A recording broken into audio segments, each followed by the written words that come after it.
Hi, and welcome to the video. Today we're going to look at our current political systems, economic systems, and whether we can even consider them capitalist anymore. But rather than having a knee-jerk reaction and calling for revolution or socialism, looking at perhaps how we can be influenced by the good things that have worked and look at how we can evolve our systems in a better direction. So the question is capitalism failing? And are we moving towards that newism? So I'm going to play a little game to start off with. We're going to play a game of Who Said This? Landlords, like all other men, love to reap they never sowed. The disposition to admire and almost to worship the rich and the powerful, and to despise or at least neglect persons of poor and mean condition, is the great and most universal cause of corruption of our moral sentiments. These sound like the words of someone that we'd consider on the left of politics, but actually, these are the words of Adam Smith, one of the founding fathers of capitalism. Adam Smith recognized that our systems can never be perfect, and then even within the context of capitalism, that we will need to push towards certain structures and certain behaviors, and that there is this immoral aspect that can exist. He was indeed against landlords who simply sat on their hands and took the profits and didn't invest in the land in which they owned. So Adam Smith, in many respects, might be considered, with the kind of legislation he'd be pushing for today, someone on the left of politics, not on the right. Let's play the game again. Who said this? The important thing for a government is not to do things which individuals are doing already, and to do them a little better or a little worse, but to do those things which at present are not done at all. The decadent, international but individualistic capitalism is not a success. It is not intelligent, it is not beautiful, it is not just, it is not virtuous. It does not deliver the goods. These were the words of Keynes. Keynes was one of the critical thinkers, economists, that structured and developed the economies of Western democracies post-Second World War. Much of what we should be grateful for today, in terms of investment, was at the hands of Keynes. Keynes influenced how governments legislate markets, how much influence they have in markets, how much influence they have in economies. And this could be said to be pushing away or towards capitalism, depending on how we frame what capitalism is. And so to do so, we need to consider what the definitions are. So let's look at the definitions. What is free market capitalism? Now we should delineate between the definition of capitalism itself and free market capitalism. So there are many definitions that effectively point in the same direction. Capitalism in itself is about maximization of profit, that actors seek to maximize profit. The means of production is in private ownership and operate solely for profit, no other interests. Free market capitalism, to quote one of the definitions, form of capitalism which the majority of economic decisions, such as pricing, production and distribution, made by private individuals or companies in a competitive environment with minimal government interference. And another definition, competitive capitalism, the organization of the bulk of economic activity through private enterprise operating for profit in a free market. Now we can see the origins of the vagueness of the definition here in the sense of the bulk of economic activity. Does that mean 95% of economic activity? Does that mean 65% of economic activity? It is measurable, but what bulk means is vague. And again, with the first definition, minimal government interference, what is the minimal interference that's required? How much legislation? Every little bit of interference will shape the market, supply and demand, and the equilibrium that it will find itself in.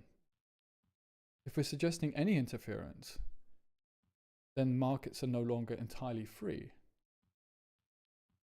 Seems a little bit of an oxymoron, doesn't it? So in many respects, we can be inspired by capitalistic thought, because capitalistic thought at its origin recognizes the importance of governance. Let's now consider some of the failings under our current systems. This is not to say the successes should be disregarded, but we're looking to improve, not just maintain. Could our system be better? What are the current failures? One of the biggest ones, and often not recognized quite to the extent that it should be, is the growth of relative poverty.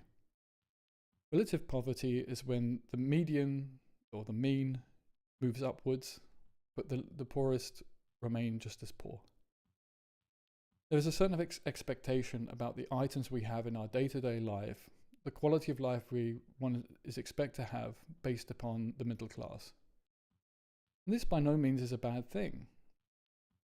So the notion of having a mobile phone, for example, or electronics, or a child with access to a laptop, this is the norm in a middle-class family. One assumes that everyone lives this way. And that's partly because of the massive growth in the past 40 years in the average wage. But let's think about someone on a minimum wage. So if you're on a minimum wage in 1973, your buying power, and this is taking into account inflation here, is now less today. Quite substantially so, by 25%.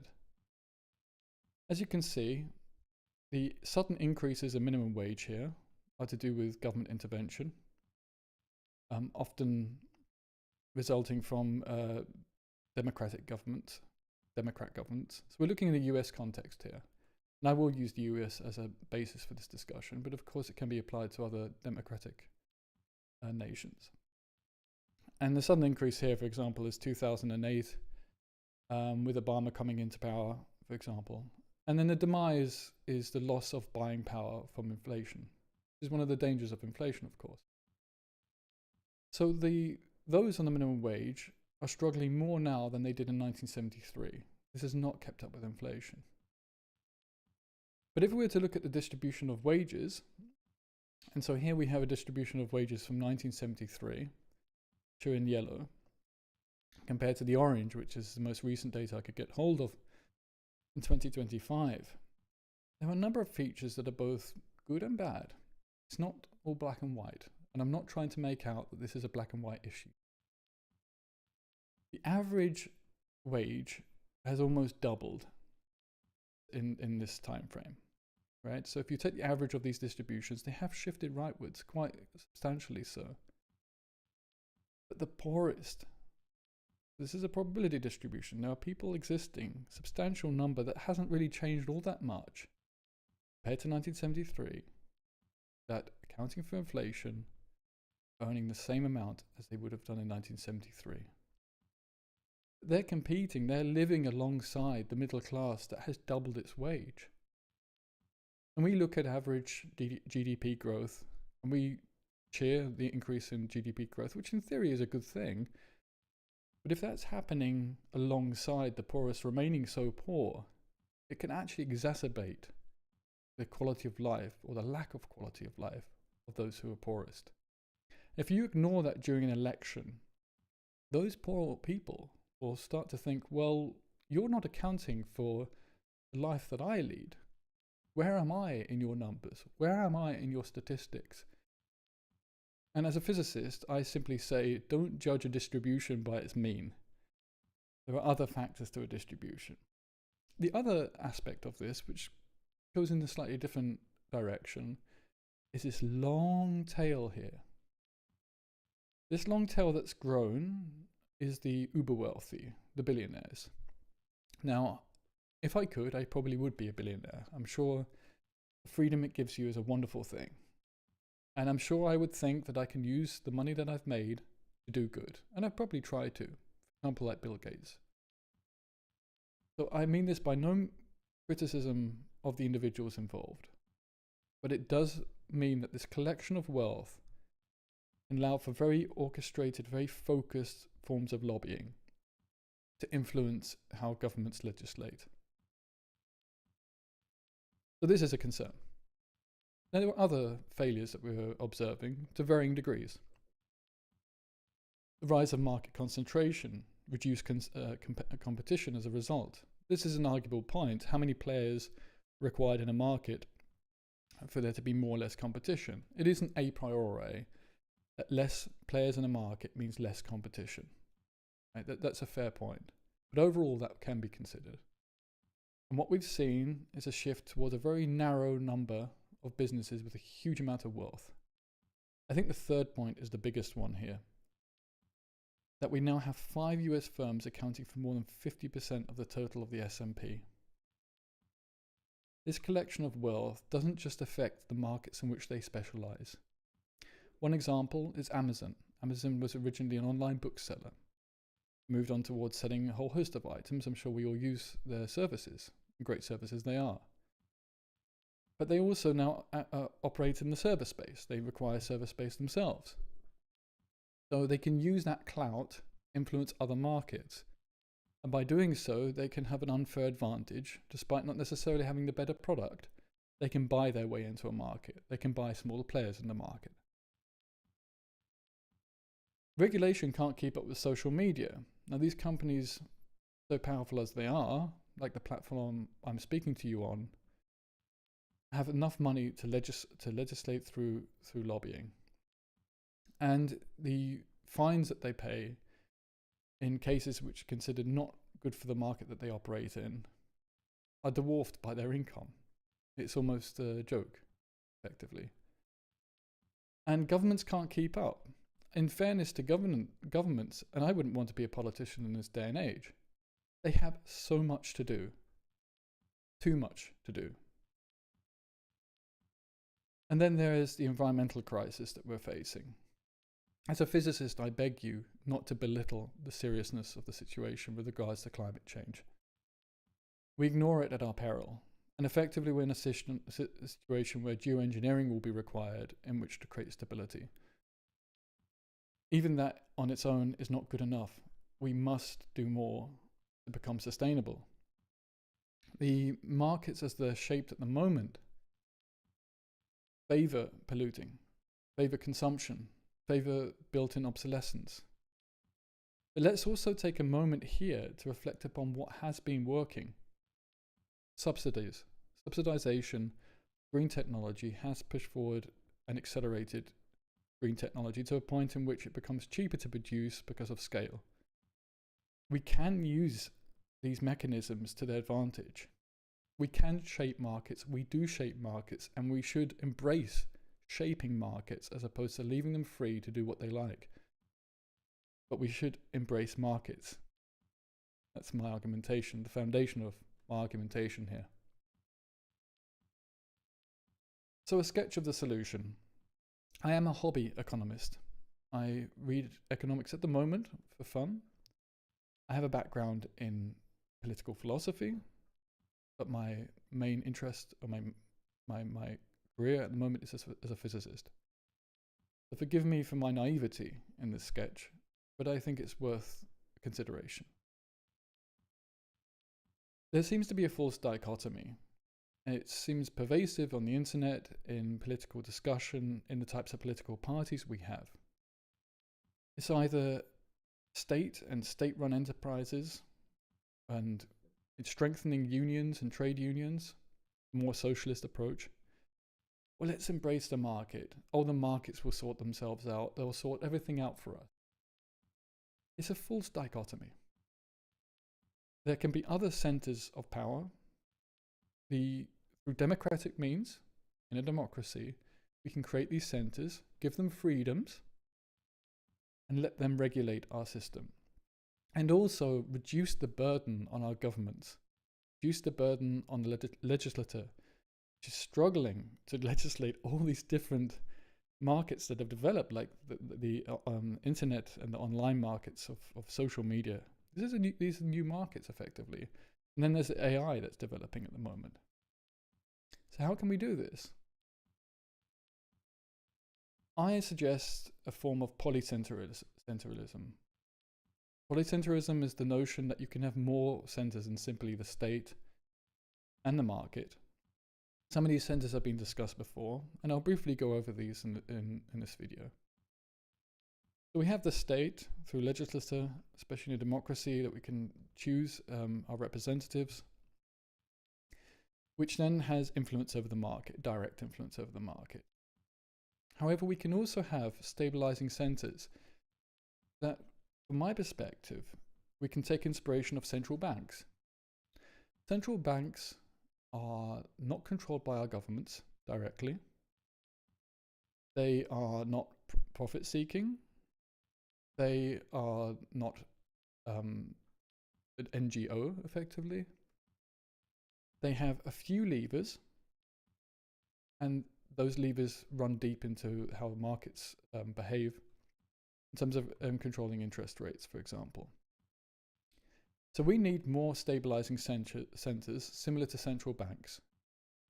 What these centers will do and what they'll have are only a few levers, such as subsidizing and taxation or fining. Fines are a form of taxation, dynamic taxation. They should be run neutrally, so they tax to subsidize, and they should be dynamic. The government of the day should not have to intervene. They should be able to respond quickly. One of the problems we're facing is the lack of response at the pace at which markets are changing and evolving. So we need to have more stabilizing centers. The term polycentralism comes from Eleanor Ostrom, the economist who sadly passed away just over 10 years ago. She's one of the economists I've been reading recently.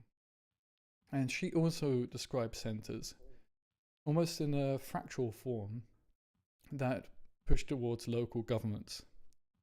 And I'll describe her centers as the commons, Ostrom commons. And then there's civil society, generally charities, and quite closely related to the commons. That can be discussed in another video and was quite the topic during my political philosophy study. So let's just question, well, what's the difference between Ostrom's commons and cooperatives to some extent and the socialist picture? Ostrom's commons are about redesignating centers of power. So in a centralized socialist system, the central government makes all these decisions, which is one of the big problems we're facing. It's too much of a top-down approach and too much responsibility given to our democratically elected governments at the very top. There's too much for them to do, and therefore they're not doing very well. Whereas, in a structure where there's a decentralization, you can have much more dynamism, and there's much more decision-making nearer to the place where it matters. So these commons are a fundamental aspect of decentralization. But as I said, as I showed with the previous diagram, it shouldn't be the only center. Some levels of governance need to be on a higher level, and these stabilizing centers may not just be national. It could be forms of international or regional governance. So for example, in the European Union. You might look at this and think, well, we have a lot of this already, and I would agree. What I'm arguing for is to embrace a lot of what we have already and strengthen and evolve in that direction. So a comparison of Ostrom's polycentrism. There's multiple decision-making centers, not just one. It's like parallel programming, parallel computing as compared to linear form of computing. Whereas centralized socialism, it's over. It's not practical for this day and age. And those that describe themselves as socialists describe themselves as fossils. But to be frank, so do those who describe themselves as free market capitalists. It's not either or. So I'm going to conclude this video with a summary of my key points here. And I would like you in the comments to say what you disagree with me here on. Perhaps you're more knowledgeable than I. Many people will be. Give me ideas of alternatives to this. If you're a socialist or you're a raging free market capitalist, then please argue against these points. Capitalism's competitive engine is stalling. We are facing a situation where we're going towards what Plato foresaw. Plato, in his political philosophy, saw that what comes after democracy is oligarchy. In the end, the collection of wealth that we saw is forming an oligarchy, and that oligarchy would distort and destroy our system. That needs to be regulated. Now, I'm not saying that billionaires should suddenly lose their money overnight. I think there are billionaires out there that recognize the problems that we face. But we need to move in a different direction. We need to evolve in a different direction. Regulators at the moment are not able to keep up with changing systems, changing markets. This is no bad intent, no shadow government that exists. This is just the way that the system is evolving, given that it's effectively archaic and isn't changing quickly enough. On the environmental aspect, this is one of the most serious things to deal with. Without there being a more sustainable attitude towards the environment, we will experience massive food shortages. Pressures on water, we can already see this in various areas of the world. For example, dams in Afghanistan taking water away. We'll have water wars as a result of this. This needs to be dealt with, because otherwise we will lose civilization that we've developed and fostered, which, to be frank, is a beautiful thing and can allow us to make good in the world. So there's an ambiguity here. Is reform of our system good enough? Or do we need a new system? Or is a new system even emerging? And my answer is simply this. Those who consider that revolution is needed, of some ridiculous idea of shaking the whole system up to its foundations, you'll never get what you want. This rarely leads to positive outcomes. Look at this across the world. That is not the way to go. And there are seeds of a hope already in our system in how it regulates. And we should embrace those and utilize those. We should be inspired by capitalism. There's a lot that's good that can be said about it. So I argue for a polycentrist approach. That's capitalism inspired. That's evolution, not revolution. So I thank you for watching this video today. Please like and subscribe to the channel. Please support me in this endeavor. I'm not the most camera-friendly person in the world. And in the future, I hope that streams can allow more dynamic discourse to the videos in which we can discuss and debate. And thank you again for coming today and watching my video.